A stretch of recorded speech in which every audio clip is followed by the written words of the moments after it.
Okay, so I try to tell a buddy of mine about Chicago, right? Why did the country vote for Donald Trump? You find the answers if you look in the states, right? So a lot of people who voted for Kamala, feel like, okay, half of the country was crazy, half of the country is ignorant.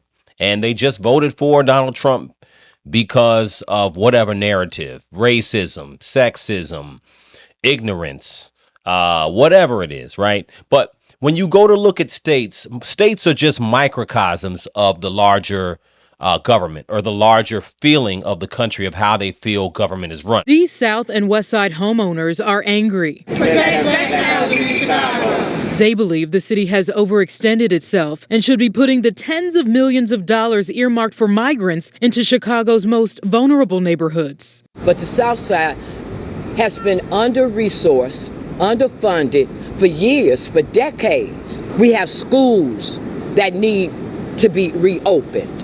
We have buildings that are abandoned that need to be business operated. The group says the city has abandoned its Invest Southwest initiative, a Lightfoot-era program that was dedicated to reversing decades of disinvestment on Chicago's South and West Sides, promising to align more than $2.2 billion through public and private funding. We are taxpayers, we're property owners.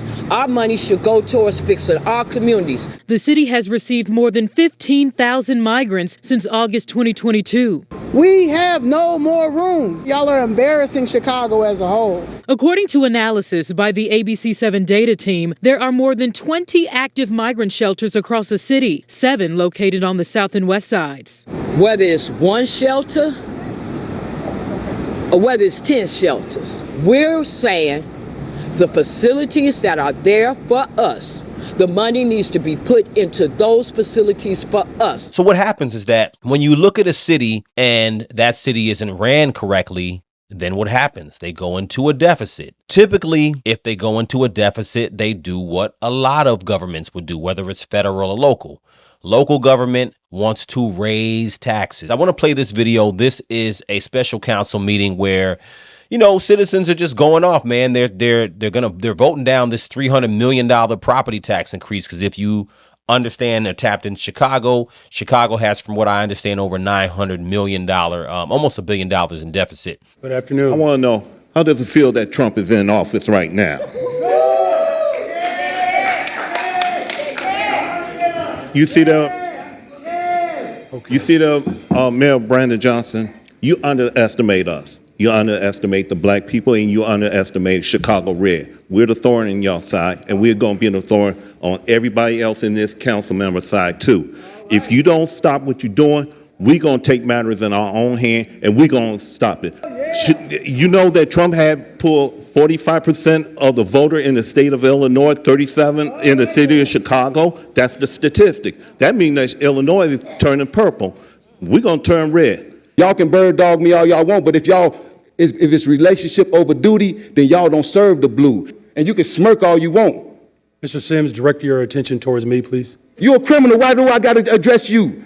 The feds need to address you. DOJ need to address you, and hopefully Donald Trump will address you. Because you're going to protect the undocumented. Why you going to allow for the citizens in Chicago to suffer under your, 33%? C. Joe Lopez cooked that 3% up a long time ago. Y'all called it a circuit breaker. Y'all been talked about it. Remember, before you came in here and gave that jovial speech, you need to be inspected. Now, Chicago, for instance, they're in a triangular crosshair of problems, right? So for one, Chicago has a sanctuary city, so they have tons of illegal migrants who were bused there. They also have what? They have huge deficits, right? And they have high taxes, and they have a lot of crime there too. So you have a lot of community there that are really annoyed. Acting like, you just gonna bully everybody. You got people, officers whose families don't even want you to come to the funeral. You just like a schoolyard bully that at some point, and you might not know nothing about it because you grew up in Elgin. But those of us who grew up on the south side and west side of Chicago, we all know at some point that bully gets cornered in the alley and everybody come at him. And he ain't gonna have nobody to help him. That's you. That's you. Now, I try to tell people that Chicago residents are just boiling, right? Boiling with anger. Like the older gentleman said a few minutes ago, he was talking about, look, Chicago is a blue state. Illinois is a blue state. Excuse me. Chicago's a blue city. Illinois is a blue state, right? A lot of people voted for Donald Trump, which is turning this state purple. And Chicago is not the only state. So again, when you take a look at the grievances of the residents, what they're saying is that, look, we don't like high property tax increases. We don't like the way the city's being ran. And we really don't like the illegal migrant issue. 14% rating is what you appear to have, Brandon Johnson, across the United States, or how they see you.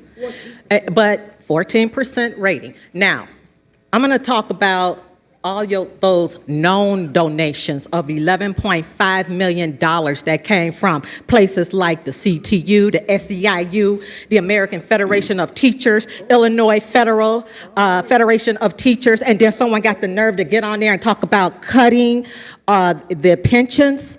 What about our real estate? Because, see, we paid for these properties for a purpose and not for you to go touching it with $300 million that you want to siphon out of the citizens' pockets. Get rid of the illegals, and that'll take your money right back. Start it off with that.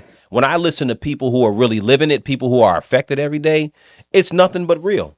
Today for consideration is item number 02024-0013679, an ordinance authorizing the fiscal year 2025 property tax levy.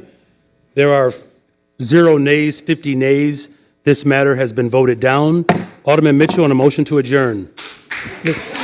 Again, it just goes back to the point of where the country is, and this is a good micro example of where the country is. They don't like the management. They don't like what the Democratic Party stands for. And when you look at all the black people, sure, and the majority of black people still voted Democrat, no question. But there was a lot of black people and Latinos who did not vote Democrat this time. If you want to understand it better, you can't really understand it from a federal level and what you hear on the news. You have to look at the states and what's going on in people's lives in the states they live in. That will give you a much clearer understanding as to why people voted for Trump. So, for instance, a Latino who voted for Trump in New York might be different than a black person who voted for Trump in Chicago, but they're facing similar issues, right? So, and then let's say a middle American white guy